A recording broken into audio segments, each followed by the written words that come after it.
I'm delighted to have you with us today, and I say us because I've got a very distinguished guest, Dennis Washington. We're here in the new studio today, and one of the things that's really neat about this studio is that it's a studio, but it also has a metal roof. And I don't know if you can notice, but there's a torrential downpour going on out there. Hopefully you can't hear it, but I sure can hear it here. The walls are vibrating. And so let me bring him into the broadcast and turn his audio on, as I am wont not to do. Dennis, welcome to the show. Glad to have you with us today. All right, so today we're going to talk about churches and how churches can use all the new great technology to advance their cause. And you know, it's called church marketing, which nobody likes that word because it sounds, kind of dirty or slimy, or like a salesman's going to become involved and sell you something that you don't want to buy. But the idea is this medium, this live streaming medium, is absolutely, I think it's divinely ordained. And it wasn't something that we as individuals have discovered. I think it was put in our path for us to stumble over and to use as a tool, and for churches it's an absolute perfect tool. So I'm just going to kind of toss you that as an intro and say, open up your head and let us crawl inside. Yeah, well, absolutely. Well, and to that end, it's funny you bring that up specifically because I was just doing our weekly podcast with the preacher at my church 2 hours ago. And afterwards, in our private discussion online before we disconnected, we were talking about that. And absolutely, some people and a good number of people talk often about how evil the internet can be. And there is a lot of really ugly things out there on the internet. Sure. But to me, it's another opportunity, another place where the light can be shown, where we can show the good news, the gospel, the things that are in the Bible. We can share that into places and shine that light into darkness. And to me, the way I feel like the last 25 years of my life in television and the training I had in both journalism and now with live streaming, I feel like I've, all those talents and skills have been given to me for an opportunity now to really do what I'm doing in terms of, as you pointed out, marketing, church marketing. It doesn't maybe sound great, but that's really in essence what it is if you're trying to take a business approach to growing churches. That's really what it is church marketing. Yep. All right, so tell us all your tricks. Okay, so obviously all of us, or a good number of us probably already have some sort of live streaming set up at our churches. And that's kind of, for us, especially in the live streaming community, that's almost the low-hanging fruit of the really easy thing for us to do. There's already content that's happening every Sunday or every Wednesday at our worship, at our buildings. So it's real easy for us to point a camera, grab an audio feed from the mixer board and live stream that out on Facebook or the website or whatever. That's really easy. And it's a good first step. If you're not doing anything, especially here in the U.S., a good first step from a marketing perspective is Facebook Live, because there's a really good chance that the people you're trying to reach are also on Facebook. Of all the social media platforms, trying to grab adults, especially that 25 to 49 age group, Facebook's going to be your primary target in that regard of where to reach them at. So starting with a Facebook Live, Facebook still at this moment in August 2018 gives some decent amount of organic reach to Facebook Lives. So you've got a good first step there. But what that is the next step beyond just simply showing what happens in a worship service. It's an active use of social media and the tools that are being given businesses, using those same kind of tools to go out and grab people on social media and at least make them aware of it. So the first step around this is this idea called brand awareness. And I'm going to use a lot of business marketing terms here that I picked up through my days in TV and then the consulting work that I've done with businesses. The idea of brand awareness is you want to first get people aware of who you are and the fact that you exist in their neighborhood. There's a good chance there are thousands of people around your neighborhood don't even know you exist, so you've got to make them aware. It's real easy to do. It's one of the strategies that I've been using for the last 4 months with my church as part of this, and I've laid out there exactly what I'm doing for my church right now. Go in there, and on Monday morning, I pull the sermon, download it, find about a 45 to 60 second clip, the best of the clip from that 30-minute sermon, post that to Facebook, Twitter, and Instagram. Transcribe it, so if someone's deaf, they can see the closed captioning right there on it, and embed that in the Facebook video. 1 or 2 sentence description of what it's about with a link to the full sermon on YouTube, and then I'll spend $50 for a 24 to 48 hours and have that video target the people living in the zip code, the 5 zip codes around our church building. I'm targeting adults 18 to 49 or 18 to 54, men and women that live in that radius on Facebook, and Instagram is owned by Facebook, so you get Instagram also when you do that targeting, and I'll spend $50. The results are tremendous because Facebook just wants a little bit of your money in order to go from that 2 or 3% organic reach to about 10, 15, 20, maybe even 30% reach. Facebook's a business. If you're running a page and you want to reach people, even your fans, you've got to pay Facebook to do it. It's just that's typical business practice. So that's kind of like step one, and that's really the base ultimately is I go in and say, okay, who's our target audience? Who do we want to reach that ultimately might make a decision weeks or months from now to walk in our front door and actually come to church with us? That's who I'm trying to reach. That's who I spend $50 for a couple of days to do that. The results, like I said, if I don't boost a video clip like that on Facebook, I might reach 500 to 1,000 people in the 5 zip codes or just generically on Facebook. But if I spend $50, the one we just got through doing that ended this morning from the past 2 days, reached over 5,000 Facebook users in 48 hours. Oh my goodness. So now I'm 5 times the number. Instead of reaching 500 or 1,000 Facebook users, I'm reaching over 5,000. It's absolutely, and it's really just taking advantages of the tools that are already there and then putting a little bit of money behind it instead of putting some hope that, well, I hope I can throw this out there and doing that. So you're not creating any new content. You're just repurposing something that you've already got. Repurposing. Exactly. And that of the other, and I'll describe the next 2 steps of what we do during the week, but that one thing alone, I will reach more people. Right now in August 2018, I'll reach more people on Facebook and Instagram than anything else I do on Facebook and Instagram during the week, primarily because, 1, I'm spending money on it. 2, it is video. Facebook gives high priority to video over any other types of content. Live video in 2017 was the #1 thing, but now even live video doesn't have the same kind of reach on Facebook that it did just 12 months ago. So you still get good reach with a live video, but not the kind of reach that I would see organically on Facebook 12 months ago. It just the reach numbers aren't there.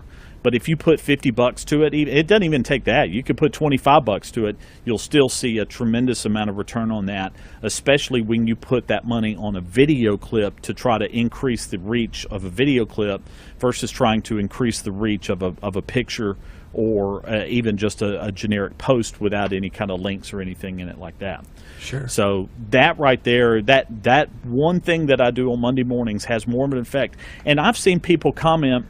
I saw about 2 months ago someone commented on the Instagram side of the post. They said, and it showed up as alert on my phone. I just laughed when I saw it. It said, "I don't know why I keep getting this in my phone because I don't like church stuff." Perfect. I'm just simply using it absolutely was because, and it's like I tell the leadership at our congregation, for so many years, the idea was put an ad in the newspaper, print up some sort of flyers and go knock the doors in the neighborhood and hang the flyers on the door, put them in the mailbox, Maybe if they come to the door, ask them to come to church, and then you might do that once a year, maybe twice a year.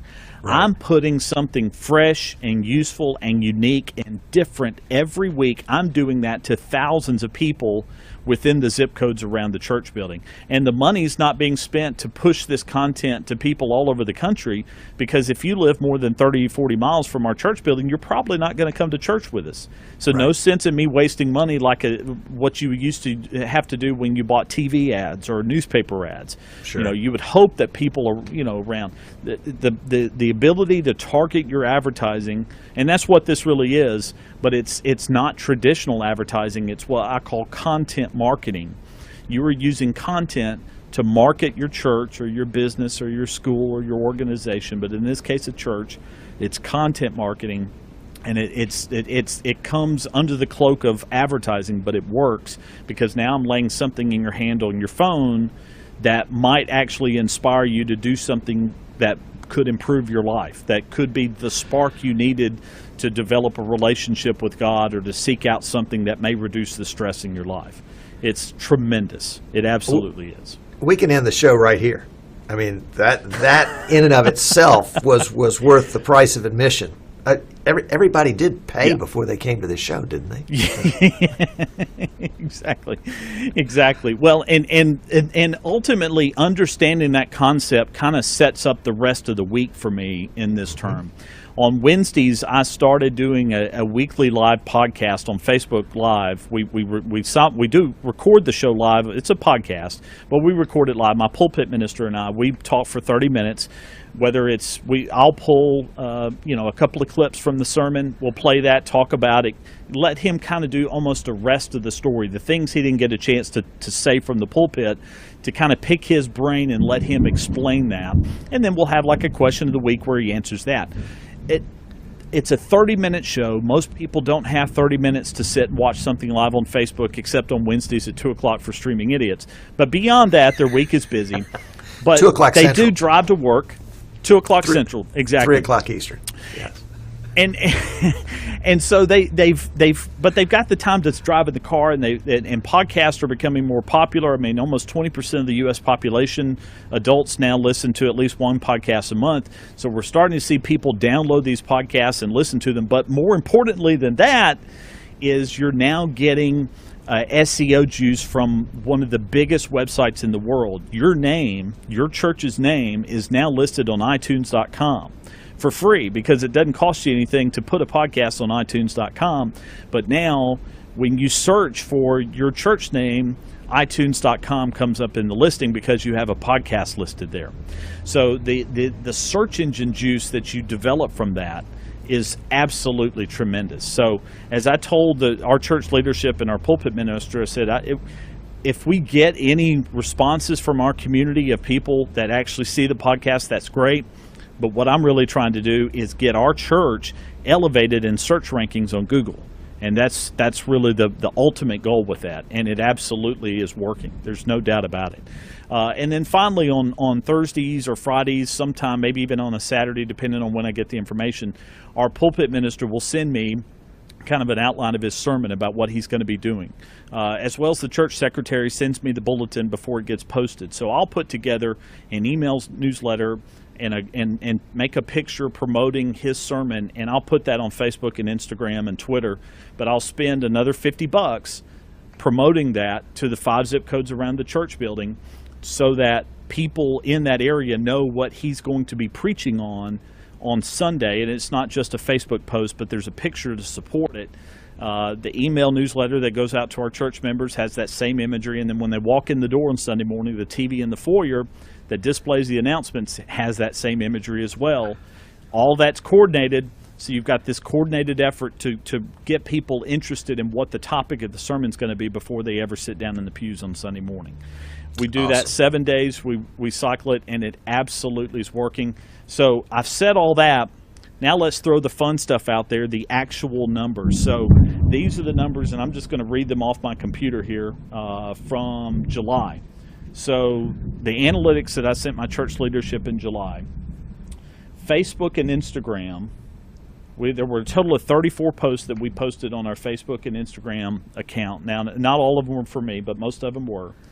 we had impressions. Now, let me explain for those of you that don't know what an impression is. If someone sees your name or sees a Facebook post or something with your name that you posted, however it shows up in their newsfeed, that's an impression. They may or may not click on it, but it showed up in front of an eyeball, and that means there was an impression. Our content was served up 57,000 times in the month of July on Facebook and Instagram. That was a 52% increase from June. So in the month of July, that was a 52% increase from the month of June in impressions. Holy just cow. Facebook and Instagram. Right. Engagements. So impressions is just someone just sees it. Engagements is when someone actually likes, comments, shares, clicks, learn more, whatever. 1,546 engagements on our Facebook and Instagram posts. And we're talking only 34 posts in the month of July and over 1,500 engagements on those 34 posts. Of those 34 posts, 27 of them were video posts. And we had 11,000, almost 12,000 video views. The top video was one of those Monday morning clips that I told you about. It was watched almost 5,800 times, just that one clip. So just on Facebook and Instagram alone, I mean, I paid Facebook maybe $250 for the month of July and ended up with more than 57,000 impressions. It's tremendous. You go from there. We do some Twitter, the podcast downloads. The podcast is early. And like I said, that's a long tail approach. I mean, the podcast episodes were only downloaded 51 times in the month of July, but that was up from 33 downloads in the month of June. So we're going in the right direction. That's not your main reason in doing it anyway. So it's a bonus. Exactly. It's a bonus. YouTube. So I made my preacher so happy on this morning. So YouTube now in their analytics will. If you pull any analytics report on your YouTube channel, it ranks it by default in watch time. So how many minutes were your videos watched? Which videos had the longest watch time? All right, so the top 5 videos on our YouTube, and we've had our YouTube channel now for probably 7 or 8 years. Every sermon that is preached at our church, we upload to our YouTube channel, but also now doing the podcast as well. The number 3 video of the top 5 in the month of July was a podcast episode in watch time. Our preacher was just floored. So when you add up the number of impressions we had from Facebook, Instagram, Twitter, email, podcast, YouTube, all total, for the month of July, we had more than 61,000 impressions in the month of July, which was up from almost 47,000 in June. So... and that's verifiable statistics of people that have. It's not like they open the newspaper and just scanned right past your ad, but they were looking for something else, or they there's fast no forwarded. guessing. I mean, exactly, Yeah. exactly. It is concrete down to the number. I can tell you exactly how many saw the name Deerfoot Church of Christ and how many of them interacted with it. I mean, I know exactly to a T how many each. I can pull that up live in some cases, as we're doing these shows. But the on-demand, the numbers are incredible. And it's like I told my church leadership. I said, obviously this is a business to me because, I mean, let me back up. Let me say it like this. I told them it's a business and a ministry because I think there's a ministry opportunity here to go out and do this. Now, I've got some skills and been trained to do some things that not the average person is. And I said, if a business walked up to me today and wanted me to do this same kind of thing, I'd be charging them probably $7,000 or $8,000 a month to be able to pull off this kind of work and to create the kind of results for them. So I'm not out trying to get rich off it, but what I said is I need some money to be able to say no to some other project. I can't work for free, just like the preacher doesn't work for free. Right. And so they agreed with that process. All right, so Larry is asking the question in chat, and I like it because this is the bottom line question. 2 words. Yep. Attendance up.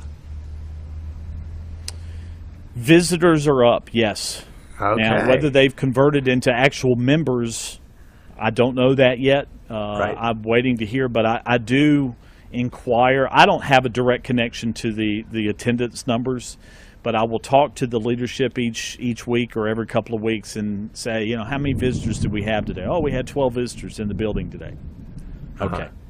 I mean, that's and then on top of that, some of these video clips and discussions that will, you know, they're the sharing when things get shared in the comments on Facebook. You know, you can see their profile, what city they're in if they share that information through their Facebook settings. And, you know, several of them will be local. Sometimes they'll be, you know, global. Our preacher did mission work in Switzerland for several years. So, you know, it's, or Scotland, I'm sorry. He was in Scotland for a few years. So we'll get people that'll watch and comment from Scotland and from all over the country. But the local, yes, we are getting visitors into the building as a result, you know. And that's awesome. That's what we want to see. And your job is to take somebody that is just glancing at something on Facebook and use all these methods to get them to open the door at the church.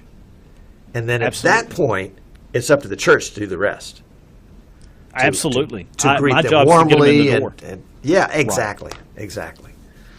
That's exactly I right. love The you know, 20, 30 years ago, if you wanted to do this kind of marketing, you did it through a newspaper ad, a television ad, a radio ad, a magazine. That was really your option, and it was one directional. You know, it was a broadcast message. There was very little ability to gauge reaction from the consumer about whether they even liked your ad to begin with, and if they did or did not, why or why not they did or did not like it. Good to know about No that. doubt.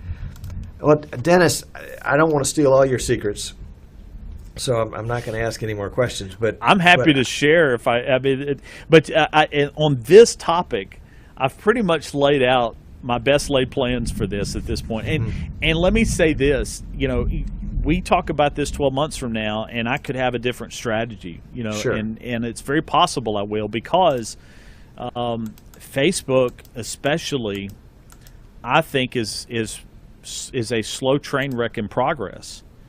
And what I'm really waiting on is to see what the next shoe is going to be. What's going to be the next big platform, especially for adults. I ran across some research the other day from the Pew Research Center. They just released a few days ago a study where they surveyed teenagers in the United States. And in their survey had, I think, about 800 teenagers. But the number one social media platform for U.S. teenagers right now is YouTube. It's like 85, 86%. Number Really? two, yeah. Number two is Instagram at around, I think it was about 72%. Snapchat was number three at 69 or 68%, and then Facebook was number four at 51%, and then Twitter and something else was down in the 30s. YouTube is the number one social media platform for U.S. teenagers in the year 2018. They're going to watch video. Now, to me, there is a social component to YouTube. Obviously, it has a commenting feature. It's not, to me, it's still not as social. There is the live chat component as well to some degree, but it's not as social as maybe Instagram or even especially Snapchat. Snapchat's extremely social in that regard. Facebook and Instagram can be to some degree. But to me, what that says more than anything is that in the next 5 to 10 years, unless Facebook does something dramatic, then I think they're slowly digging their grave in terms of importance to the primary target audience in the United States, which is always that 25 to 54 age group. This teenage and young 20 millennial, that half of the millennial age group, Facebook is not. It's half of them don't use it. So I think and so to that end, in this regard with churches and really business marketing in general, the strategy of how to reach them and get in front of them won't be Facebook forever. There's going to have to be a different platform that we're going to have to put our money on to get our content seen, to get even our name seen by this up and coming generation that will become the primary spenders here in the next 5 to 10 years. Right. Dave said a few minutes ago, which I thought was kind of key, and I know folks that work in churches are always interested to see, people can give online too. Yes. So every Yes. website that has an embed in it that shows a live stream needs to have a donate button somewhere around that, pretty close. And that's a discussion. There are still some churches, including mine, that I go to, do not have that. Really? And the leadership is just, the leadership at our church is just, as it's this point, and I haven't addressed it with them in the year 2018 yet, but in previous years we brought it up, and they weren't comfortable at that point doing that. Now, I think there's enough options out there.